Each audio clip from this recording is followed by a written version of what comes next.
After probably making the PVZ community, the PVZ2 especially, very mad 2 times, let's go for a third. Wild West. Besides being an eyesore to symmetry, it's pretty good. I like how this world's gimmick makes level to level gimmicks more bearable, since rails, for example, make X amount of plants levels really fun, since you don't need to worry about leaving some lanes unprotected. Saying that, today's video I'll like 15 likes and 2 subs, like, comment, share, blah blah blah blah blah. Look at the link tree, please. Now, without further ado, let's start the video. First, Split Pea. I think Split Pea is surprisingly good. Not really, but it's better than a pea shooter by default. But the fact it only shoots one forward makes it feel like a step back after repeater and even 3 repeater that are just a straight evolution.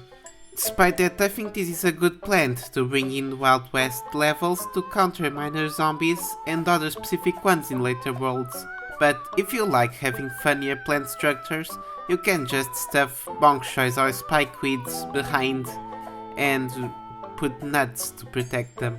High C tier, not enough to be a B. Second, Chilli Bean. No, F tier. No argument needed, it's just useless, besides maybe an insta-kill for the chicken wrangler and other annoying zombies.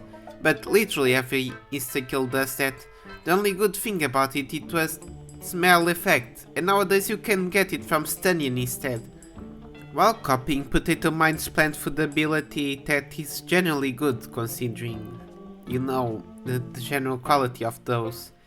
Not even that is a good argument, because you can just... she's not as useful. Chilli Bean is not as useful as any of them. At least Potato Man can save you in a pinch against a Gargantuar, while Chilli Bean just gets compressed. Go back to hell, Chilli Bean. No one wants to remember you. You truly are the weird cousin of the family, even if it makes sense concept-wise. Third, Pea Pod. Hell on earth the day this plant is useful. Great, no doubt about that. The problem is the 125 sun cost. It's more expensive than a normal pea shooter, and that cost never really gets better, as it's more like a gambler's fallacy. As, for example, by the 4th pea in the Pea Pod, you have wasted 500 suns on a plant that, while strong, for the same price you can have a winter melon, one of the most busted plants in the game.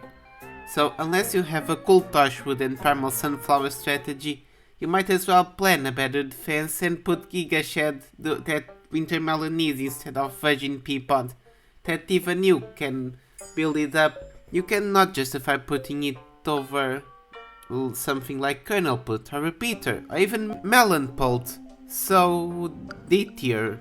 4. Lightning Reed. Weed plant. I love it, but it's one of those plants that works better the more of them you plant. Outside of Chicken Wrangler and enemies of that same caliber though, it's pretty weak. Worse damage dealer than Pea Shooter for 25 extra suns no less. But I think the cost is half justified. Besides the fried chicken, it attacks in chains, which is pretty helpful, against big hordes with the right plants at his side, and the generally cool plant food that was shamelessly stolen by the blueberry thing.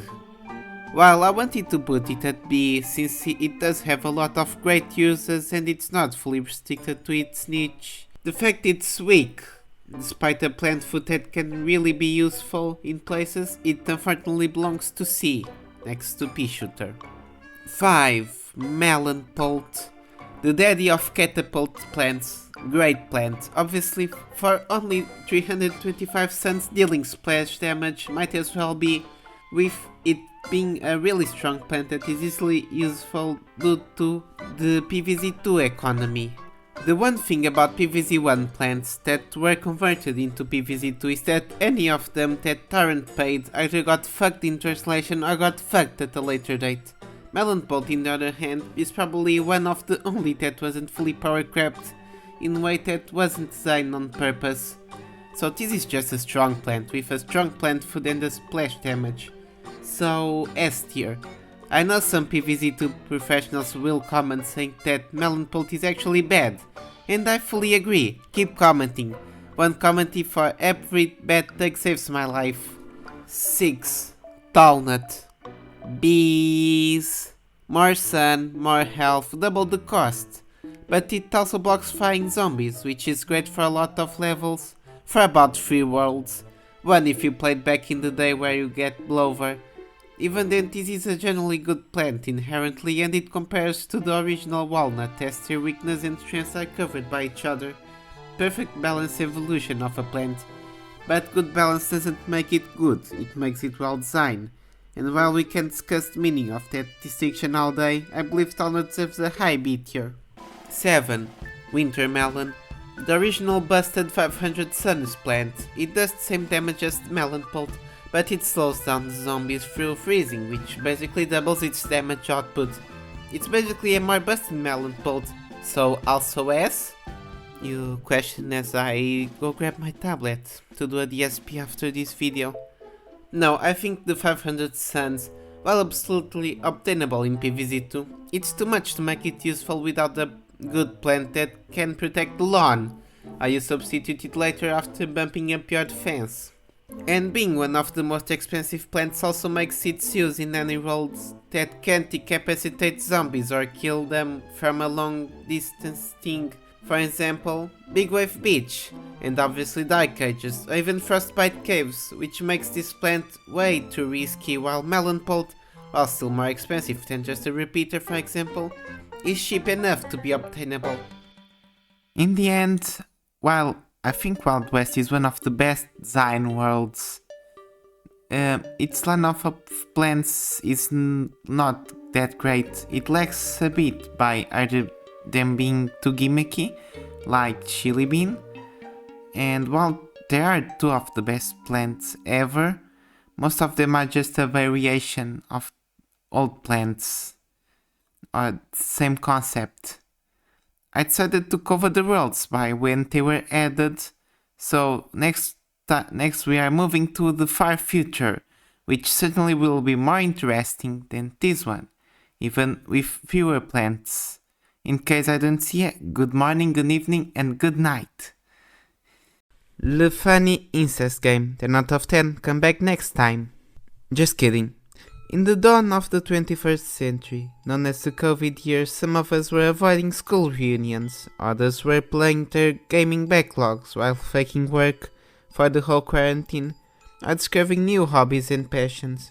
Well, namely was developing games, which I have no interest on covering unless this video gets 10,000 likes. I definitely have not already downloaded the rest to make a video. Don't check my iDrive, please. There's porn in it. But by 2023, she released her first, I assume, magnum opus, The Coffin of Andy and Lele. Before we get into that though, like, sub, hit that bell, watch the streams, all that social stuff I add at the end of the scripts because I keep forgetting. And without further ado, let's go. The Coffin of Andy and Lily follows 2 brothers and their misadventures with demons, cultists, murder, cannibalism, and the glorious of all sins, the also fame incest.